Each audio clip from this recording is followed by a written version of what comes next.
창세기 22장 15절에서 24절까지입니다. 아브라함은 시험에 합격을 했습니다. 그리고 하나님께서 아브라함을 두 번째 부르셔가지고 하나님의 약속을 다시 확인시켜 주셔요. 물론 전에 하셨던 말씀이죠. 그런데 더 분명하게 하나님의 복을 주겠다라고 다시 한번 약속을 해 주십니다. 사실 아브라함이 복을 받기 위해서 그 아들을 바치려고 한 건 아닙니다. 어떻게 자기가 복을 받으려고 아들을 바칩니까? 하나님은 아브라함에게 복으로 이삭을 주셨는데 내가 그 복을 가져가겠다. 그 복을 내게 가져와라. 아브라함이 하나님이 주신 복을 내가 지키겠다. 이건 내 거다. 이렇게 생각이 눈꼽만큼이라도 있었다면 그 아들을 결코 바칠 수가 없을 거예요.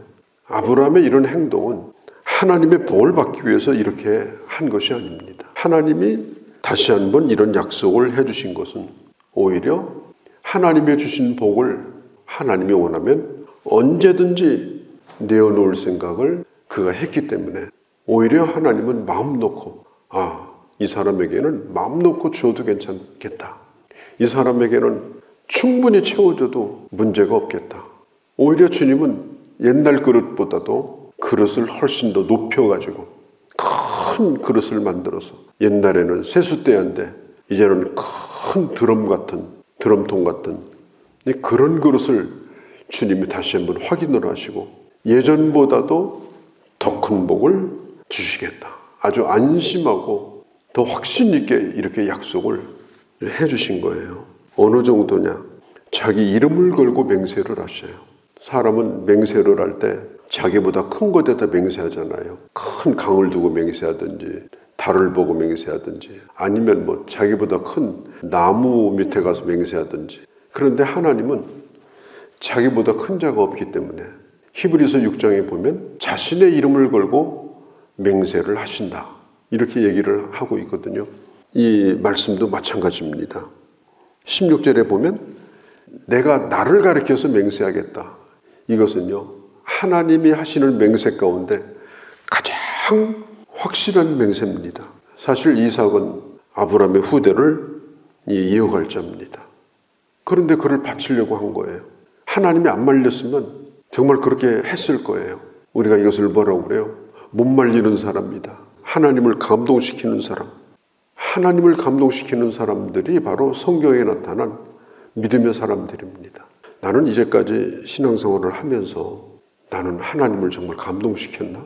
하나님의 마음으로 움직일 만큼 확실하게 하나님을 사랑한다라고 하는 걸 나는 하나님을 향해서 보여준 적이 있는가? 마태복음 22장에 37절에 있는 것처럼 내 전인격, 내 마음을 다하고 뜻을 다하고 나의 목숨을 다하여 주 하나님을 나는 그렇게 사랑했는가? 또 요한복음 14장 23절에 나의 계명을 지킴으로 내가 보여줬는가? 우리가 다시 한번 우리 자신을 생각을 해볼 필요가 있습니다. 우리는 신앙생활하면서 작은 것에도 갈등이 많아요. 할까 말까, 갈까 말까, 드릴까 말까, 그 일에 참여할까 말까. 그러다가 많은 일이 많아요. 그것도 믿음으로 살지 못한 일이 얼마나 많습니까? 이 아브라함이 이삭을 바칠 때 상의 안 했어요. 누구하고도 상의 안 했습니다. 만일 사라고 상의했다면 천하의 아브라함도 이삭 데리고 못 나갑니다. 내버려 두겠습니까? 다른 건 몰라도 우리가 믿음으로 산다라고 하는 건 자기 혼자 내리는 고독한 결단이에요. 어떤 사람은 온갖 걸 다 상의해가지고 나중에는 그냥 말아버려요. 그래서 왜 그러냐 물어봤더니 집사람의 윤호를 안 하셔가지고 못한다는 거예요. 이 아브라함이 이삭을 하나님 앞에 드린 것은 그냥 신앙의 결단으로 그렇게 한 겁니다. 그리고 얼마나 큰 믿음이에요. 이 사람이 갈등이 없었겠습니까? 잠이 제대로 왔겠습니까? 그러나 결론은 하나님의 뜻대로 순종하자. 그게 결론이에요. 그대로 순종을 했어요. 하나님께서 분명히 말씀했습니다. 16절에 아끼지 아니하였은즉 얼마나 아까워요. 그런데 아끼지 아니하였다. 내가 너의 실력을 인정했다. 내가 너의 그 믿음의 그릇에 맞도록 내가 너를 대우해 주겠다. 하나님께서 이삭을 선물로 주셨는데 두 번째 선물로 또 주신 거예요. 왜? 이삭은 죽었다 또 살아난 겁니다. 죽은 몸에서 태어난 것 같은 이삭이 다시 한번 아브라함이 130세경 되었을 때 다시 한번 모리아 그 제단에서 죽었다가 또 살아납니다. 그리고 하나님이 맹세하시고 하나님이 복을 베풀어 주시는 거예요. 나는 내 모든 전 인격을 다하여 주님을 사랑하는가? 오늘 내가 하고 있는 모든 헌신과 나의 드림과 그리고 내가 하는 그 모든 일들이 나의 전 인격을 다하는 것인가? 정말 그렇다고 하면 하나님은 하나님의 이름을 걸고 보장해 주신다. 우리의 태도가 분명하다면 주님도 자기 이름을 걸고 맹세를 하시고 하나님이 복을 주신다. 조금만 줘도 감당하지 못할 것 같고 금세 교만하고 안하무인이고 이렇게 하게 되면 그건 있던 것도 위험한 거예요. 조용히 찾아가시는 거예요. 그 물질도 그 건강도 그가 누리던 모든 것도 위험하면 오래 주실 수가 없어요. 이 아브라함이 믿음의 조상이 확실하게 이 보증을 받은 것이 바로 오늘 이 모리아 산에 하나님 앞에 드렸던 온전한 헌신이었습니다. 17절에 보면은 성문을 차지하게 할 것이다. 이 말은 원수의 성문, 원수의 성문을 누가 열어주겠습니까? 얼마나 단단히 그로잠그고 지키려고 하겠어요. 그런데 하나님이 승리를 주시겠다. 아브라함은 군대를 가진 것도 아니고 나그네로 지금 사는 사람인데 이미 그 땅도 다 주인이 있어요. 주인이 없는 것 같은데 주인이 있어요. 하나님께서 아브라함에게 약속합니다. 네가 원하면 모든 성문을 열어줄 거다. 원수의 성문도 차지하게 할 것이다. 18절에 내 씨로 말미암아 만민이 복을 받을 것이다. 내 씨로 말미암아. 씨들 복수가 아니에요. 단수입니다. 씨로 말미암아. 이것은 아브라함의 후손인 다윗, 다윗의 후손인 예수 그리스도, 예수 그리스도 한 분, 유일한 구원자인 증보자인 예수님으로 말미암아 이 땅이 복을 받을 것을 분명히 약속하고 있는 거예요. 구원자는 복수가 아니에요. 증보자도 복수가 아닙니다. 오직 예수 그리스도 한 분입니다. 씨, 생명의 씨, 영원한 영생을 주시는 씨는 한 분밖에 없다. 갈라디아서 3장 16절에 바울이 이걸 잘 설명하고 있습니다. 뭐라고 얘기하는가 하면 아브라함에게 제 자손에게 말씀하신 것인데 여럿을 가르쳐서 자손이라 하지 아니하고 하늘의 별처럼 많다는 말은 여럿을 가르쳐서 자손이라고 하지 아니하시고 오직 하나를 가리켜 내 자손이라 하였으니 곧 그리스도라. 아브라함의 자손이 하늘의 별처럼 바다의 모래알처럼 많다는 말은 유일한 씨인 예수 그리스도로 말미암아 그를 믿는 자가 하늘의 별처럼 무한히 많아질 거다. 그걸 의미한다라고 갈라디아서 3장 16절에 분명히 해석을 하고 있어요. 그러니까 아브라함에게 주신 이 후손의 축복은 바로 예수 그리스도로 말미암은 영적인 자손, 셀 수 없는 무리가 이 땅에 일어나게 될 것을 말씀하고 있는 것입니다. 그리고 한 가지 신기한 것은 이렇게 어마어마한 일이 지금 있었어요. 18절에 하나님의 약속이 분명히 있었고 그 약속을 듣고 산에서 내려와요. 19절에 이에 아브라함이 그 종들에게로 돌아가서 함께 떠나 브엘사바에 이르러 거기에 거주하였더라. 이걸로 끝나요. 조금 싱겁다고 할까요? 마무리가. 지금 클라이막스잖아요. 창세기 22장은 아브라함에게 클라이막스예요. 어마어마한 약속도 받았어요. 그러면 집에 가가지고 사라에게 얘기한다든지 내려가자마자 산 밑에 기다리던 종들한테 얘기한다든지 그 지역 사람들을 다 불러다가 공포를 한다든지 내가 얼마나 대단한 믿음이었는가 순종을 했는가 그런 스토리를 말한다든지 그런 게 없어요. 그냥 무사히 돌아왔더라. 그리고 브엘세바에 그가 거주하고 살았더라. 그것으로 끝이에요.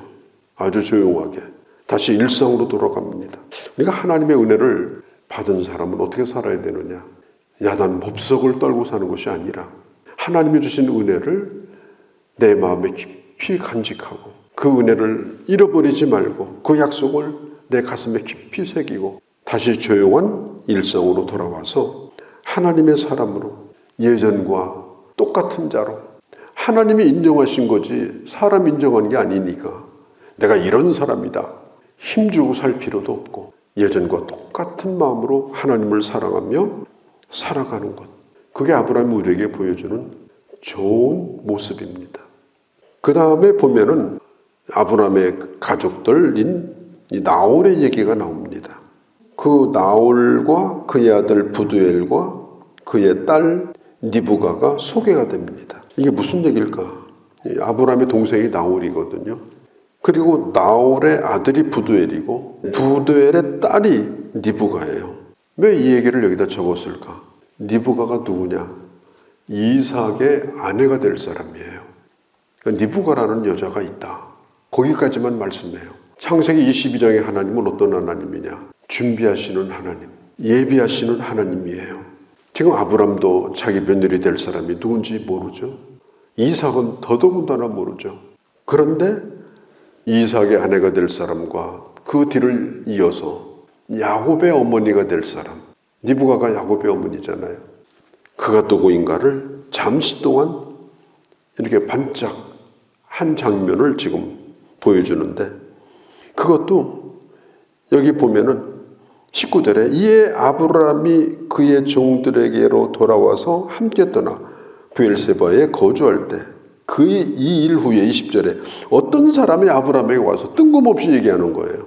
그것은 준비하시는 하나님을 보여주는 겁니다. 하나님은 여호와 이레의 하나님이시다. 이렇게 어렵게 태어나게 하시고 이제까지 인도해 주셨는데 나머지도 이삭의 모든 걸 책임져 줄 거다. 이걸 하나님이 한 장면을 지금 보여주고 있는 것입니다. 이 나그네처럼 살고 있는 아브라함이죠. 아무것도 없었어요. 재산은 있었지만 실제로 땅도 없었고요. 집도 없었어요. 그렇지만 그는 하나님이 모든 걸 예비하시는 것을 다시 한번 확인하고 또 약속을 받고 다시 예전으로 돌아가서 똑같이 주님을 사랑하며 은혜를 기억하며 살아가고 있는 오늘 이 아브라함의 모습. 우리가 본받아야 될 믿음의 모델이 아브라함인데 아브라함이 참 연약한 것도 많지만 우리가 꼭 기억하고 본받아야 될 매우 중요한 장면들이 있는데 그게 바로 창세기 22장입니다. 그리고 아브라함을 통해서 주시는 만민을 복되게 하는 그 씨가 바로 예수 그리스도라는 것. 우리가 바로 하나님이 약속하신 열매라는 것. 다시 한번 확인하고 또 하나님 앞에 감사하지 않을 수가 없습니다. 걸어가신 우리 아버지, 오늘 아브라함이 그의 생에 있어서 절정에 이르는 놀라운 그런 광경, 또 하나님의 약속, 하나님의 확증, 그 말씀을 듣고 그가 산 아래로 내려와서 누구에게도 이 말을 하지 아니하고 일상으로 돌아가 나그네 삶을 다시 또 살았지만 그 약속을 결코 그는 잊지 않았습니다. 우리가 이 세상에 살면서 끊임없이 하나님의 약속을 받고 그리고 주님 오실 날을 기다리고 우리가 살고 있지만 그러나 일상 속에서 하나님의 사람으로 살아가는 아버지 그런 모습 속에서 주님에게 인정을 받고 하나님의 사람됨을 이 땅 가운데도 보여주는 저희의 발걸음이 되게 하여 주옵소서. 오늘 이 하루도 주께 의탁합니다. 우리 주 예수님의 이름으로 기도하옵나이다. 아멘.